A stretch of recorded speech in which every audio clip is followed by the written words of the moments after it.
Assalamualaikum anak-anak, kembali lagi bersama Ibu Sumiati. Sebelum itu Ibu ingin bertanya bagaimana kabar kalian. Semoga kabar kita semua baik-baik saja dan berada di dalam lindungan Allah Subhanahu Wa Taala. Sebelum itu, kan materi sebelumnya kita sudah mempelajari tentang unsur dan senyawa. Nah, hari ini kita akan melanjutkan materi kita yaitu tentang campuran. Nah, adapun tujuan pembelajaran pada materi hari ini. Setelah mengikuti pembelajaran, diharapkan peserta didik mampu. Yang pertama, siswa mampu menjelaskan pengertian campuran. Dan yang kedua, siswa mampu menjelaskan klasifikasi dari campuran. Campuran adalah suatu materi yang terdiri atas dua zat atau lebih yang masih mempunyai sifat zat asalnya. Contoh campuran yang sering kita jumpai dalam kehidupan sehari-hari seperti susu coklat, air sungai, udara, batuan, garam beriodium, dan paduan logam.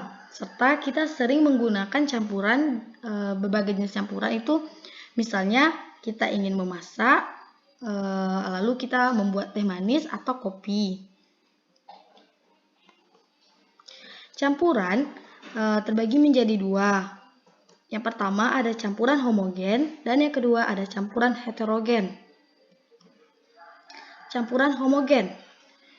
Campuran homogen adalah suatu campuran yang terjadi antara dua zat atau lebih dengan partikel-partikel penyusunnya tidak dapat dibedakan lagi, di mana campuran ini sering disebut dengan larutan. Nah, larutan tersusun atas dua. Yang pertama ada pelarut atau solvent, di mana pelarut yang sering digunakan adalah air. Lalu senyawa lain yang sering digunakan sebagai pelarut organik itu contohnya kloroform dan alkohol. Lalu ada zat telarut atau solut. Di dalam larutan, ukuran partikel zat telarut ini sangatlah kecil dengan diameternya kurang dari 1 nanometer. Meskipun kita lihat menggunakan mikroskop, zat telarut ini tidak dapat kita lihat.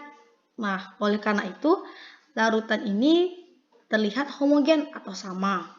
Artinya, zat yang terlarut dan pelarut itu di dalam suatu larutan tidak dapat dibedakan lagi. Nah, adapun contoh dari campuran ada sirup, ada air ditambah pasir, dan ada air ditambah gula. Nah, pada gambar sebelahnya itu ada dua wadah. Dan di wadah pertama itu ada pelarut, di mana pelarut dicampurkan oleh zat terlarut. Lalu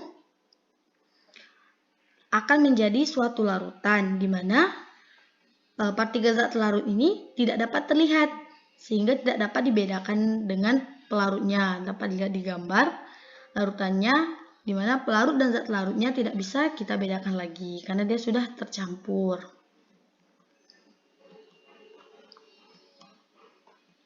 Selanjutnya itu, pada dasarnya larutan yang dikenal dalam kehidupan sehari-hari dapat dikelompokkan menjadi larutan yang bersifat asam, basa, ataupun garam. Larutan seperti cuka, sirup, penghilang noda, sabun cuci, sabun mandi, soda kue, dan garam dapur itu merupakan contoh larutan asam, larutan basa, ataupun larutan garam yang banyak kita jumpai pada setiap hari. Yang pertama itu kita masuk pada asam. Nah, asam ini memiliki ciri-ciri. Adapun ciri-ciri atau tanda dari larutan asam ini, yang pertama, asam ini memiliki rasa, yaitu rasanya masam. Dan yang kedua, dapat menimbulkan korosi. Dan yang ketiga, dapat mengubah kertas lakmus biru menjadi merah. Larutan asam ini memiliki manfaat ataupun kegunaan. Yang pertama ada asam asetat. Asam asetat ini digunakan untuk penambah bahan pada rasa makanan, yaitu yang biasa digunakan pada cuka dapur. Lalu ada asam sulfat. Asam sulfat ini digunakan pada aki kendaraan bermotor. Dan yang ketiga ada asam klorida. Asam klorida ini berfungsi dalam membantu proses pencernaan bahan makanan, di mana asam klorida ini terdapat di dalam lambung. Lalu larutan asam ini memiliki dampak negatif. Yang pertama, terjadinya hujan asam. Nah, hujan asam ini dapat menyebabkan kerusakan pada gedung, bangunan, dan pada patung-patung yang ada di kota. Lalu larutan asam ini juga bisa membuat perkaratan pada besi. Selanjutnya ada basa. Nah, adapun sifat-sifat basa ini yang pertama, basa itu memiliki rasa yang agak pahit. Lalu terasa licin di kulit dan dapat mengubah kertas lakmus merah menjadi biru. Manfaat basa. Basa ini sering digunakan pada pembuatan sabun mandi, sabun cuci, sampo, pasta gigi, obat mah, dan pupuk. Di dalam kehidupan sehari-hari, larutan asam itu sering direaksikan dengan larutan basa, di mana untuk menghasilkan senyawa netral atau yang dikenal dengan reaksi netralisasi. Nah, pada reaksi netralisasi ini akan dihasilkan garam dan air. Contoh penerapan reaksi netralisasi dalam kehidupan sehari-hari yaitu untuk pengobatan bagi penderita sakit MAH, di mana yang kita ketahui sakit MAH atau kondisi kadar lambung yang tinggi, maka obat MAH itu adalah senyawa basa, di mana kandungannya itu berupa magnesium hidroksida atau aluminium hidroksida. Contoh lainnya itu ada pengobatan akibat sengatan serangga, lalu ada perlindungan terhadap kerusakan gigi, dan pengolahan tanah pertanian. Nah, ini ada tabel tentang perbedaan asam dan basa. Dapat dilihat pembedanya itu rasa, di mana sudah diketahui beda rasanya. Kalau untuk asam itu rasanya masam, sedangkan basa itu pahit. Lalu perbedaannya pada kertas lakmus biru.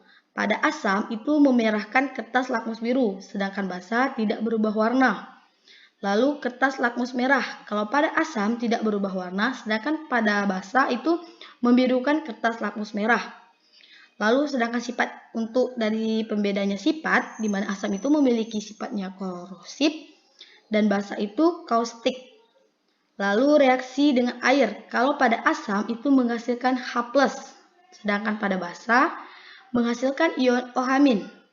Contoh dari asam ini ada asam cuka, asam karbonat, asam klorida, dan asam semut. Sedangkan basa itu contohnya soda kue, pasta gigi, dan natrium hidroksida.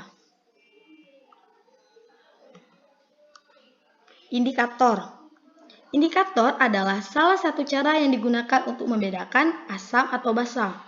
Nah, indikator asam basa ini terbagi menjadi dua. Ada indikator alami dan ada indikator buatan. Lalu kita masuki satu persatu, ada indikator alami. Nah, berbagai jenis tumbuhan dapat digunakan sebagai indikator alami. Tumbuhan yang termasuk indikator alami akan menunjukkan perubahan warna pada larutan asam ataupun basa. Nah, beberapa contoh tumbuhan yang dapat digunakan sebagai indikator alami itu contohnya kunyit, bunga mawar, kubis merah, kubis ungu, serta bunga kembang sepatu. Nah, ini ada tabel pembeda. Contohnya itu kita ambil ekstraknya kol ungu. Nah, kol ungu jika ditambahkan air jeruk nipis menghasilkan warna merah muda. Sedangkan ditambah air sabun menghasilkan warna biru muda. Sedangkan ditambah air garam menghasilkan warna biru tua. Dan jika ditambah air kapur itu menghasilkan warna hijau muda. Lalu kita ambil lagi contoh kembang sepatu. Nah, kembang sepatu jika ditambah air jeruk nipis menghasilkan warna merah. Jika ditambah air sabun maka akan menghasilkan warna ungu muda. Jika ditambah air garam, maka akan menghasilkan warna nila, sedangkan ditambah air kapur menghasilkan warna hijau tua. Lalu ada kembang telang. Kembang telang ditambah air jeruk nipis, itu menghasilkan warna ungu muda. Lalu kalau ditambah air sabun, menghasilkan warna biru pudar. Sedangkan ditambah air garam, itu menghasilkan warna biru muda, dan ditambah air kapur menghasilkan warna hijau tua. Lalu ada kulit manggis. Kulit manggis ditambah dengan air jeruk nipis itu menghasilkan warna oranye. Ditambah air sabun itu menghasilkan warna merah bata. Sedangkan ditambah air garam itu menghasilkan warna kuning. Jika ditambah air kapur akan menghasilkan warna coklat. Lalu pada daun pacar. Nah, daun pacar jika ditambah jeruk nipis akan menghasilkan warna merah muda. Lalu pada air sabun akan menghasilkan warna krim. Jika ditambah air garam akan menghasilkan warna jingga, dan jika ditambah air kapur maka akan menjadi warna kuning. Lalu pada bunga bougainville. Nah, pada bunga bougainville jika ditambah air jeruk nipis menghasilkan warna merah muda. Lalu jika ditambah air sabun menghasilkan warna nila, ditambah air garam menghasilkan merah muda, dan ditambah air kapur menghasilkan warna kuning. Lalu ada lagi kunyit. Kunyit jika ditambahkan jeruk nipis menghasilkan warna kuning. Dan jika ditambah air sabun menghasilkan warna krim, jika ditambah air garam menghasilkan kuning muda, dan jika ditambah air kapur maka akan menghasilkan warna oranye. Lalu ada indikator buatan. Nah, salah satu jenis indikator buatan yang bukan dalam bentuk larutan, cair itu contohnya adalah kertas lakmus. Nah, ada dua jenis kertas lakmus, yaitu ada lakmus biru dan lakmus merah, di mana kertas lakmus biru akan menjadi merah di dalam larutan asam, sedangkan warna kertas lakmus merah akan menjadi biru di dalam larutan basah. Dan ini ada gambar, pada gambar dapat dilihat untuk yang A, di mana kertas lakmus biru akan menjadi merah, kertas lakmus biru akan menjadi merah itu di larutan asam, sedangkan yang B itu kertas lakmus merah akan menjadi biru di larutan basah. Nah, lalu ada garam. Jenis senyawa garam ini paling dikenal adalah garam dapur, atau dengan senyawa kimianya itu natrium klorida atau NaCl. Garam ini banyak digunakan di dalam pengolahan makanan. Bagaimana senyawa garam terbentuk? Nah, salah satu reaksi yang dapat membentuk garam itu adalah reaksi asam dan basa atau reaksi netralisasi. Pada reaksi netralisasi dihasilkanlah garam dan air, di mana dapat dilihat asam ditambah basa menghasilkan garam ditambah air. Garam secara luas digunakan di dalam kehidupan sehari-hari, antara lain untuk industri pupuk, obat-obatan, pengolahan makanan, dan bahan pengawet. Contoh reaksi asam basa membentuk berbagai jenis garam. Contohnya di sini ada HCl atau asam klorida ditambah NaOH atau natrium hidroksida menghasilkan NaCl atau garam NaCl ditambah dengan H2O atau air. Lalu ada campuran heterogen. Campuran pasir dan air merupakan salah satu contoh dari campuran heterogen. Campuran heterogen terjadi karena zat yang tidak dapat bercampur dengan lain secara sempurna sehingga dapat dikenal zat penyusunnya. Dengan demikian, pada campuran heterogen ini seluruh bagiannya tidak memiliki komposisi yang sama, di mana campuran heterogen ini memiliki ciri-ciri. Yang pertama, ukuran partikel yang bercampur lebih besar dari molekul. Yang kedua, pencampuran partikelnya tidak merata. Yang ketiga, larutan akan mengendap atau partikel zat pelarut dan pelarutnya berpisah jika didiamkan, lalu keruh dan tidak tembus cahaya. Nah, pada gambar dapat dilihat itu contohnya yang untuk gambar pertama itu ada gambar air yang dicampurkan dengan minyak, di mana air dan minyak tidak menyatu. Begitu juga yang di bawah ada contoh gambar air dengan pasir, di mana air dan pasirnya tidak menyatu, dapat dibedakan antara air dan pasirnya. Lalu ada suspensi.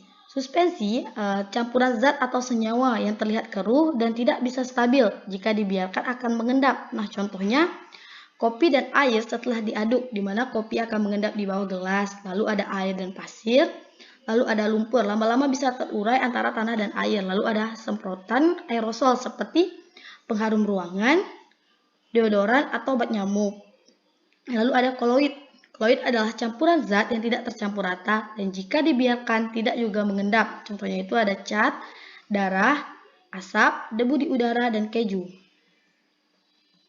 Nah, adapun kesimpulan pada materi hari ini, yaitu campuran adalah suatu materi yang terdiri atas dua zat atau lebih yang masih mempunyai sifat zat asalnya, di mana campuran ini terbagi menjadi dua, campuran homogen dan campuran heterogen, di mana campuran homogen adalah campuran yang terjadi antara dua zat atau lebih dengan partikel-partikel penyusunnya tidak dapat dibedakan lagi. Campuran ini sering disebut dengan larutan. Lalu ada campuran heterogen. Campuran heterogen itu terjadi karena zat yang tidak dapat bercampur dengan lain secara sempurna sehingga dapat dikenali zat penyusunnya. Demikian yang dapat Ibu sampaikan, semoga ilmunya bermanfaat dan Ibu ingatkan kembali jangan lupa kalian untuk mencatat bagian-bagian yang terpenting dari materi hari ini. Dan jangan lupa jaga kesehatan kalian. Demikian dari Ibu. Assalamualaikum warahmatullahi wabarakatuh.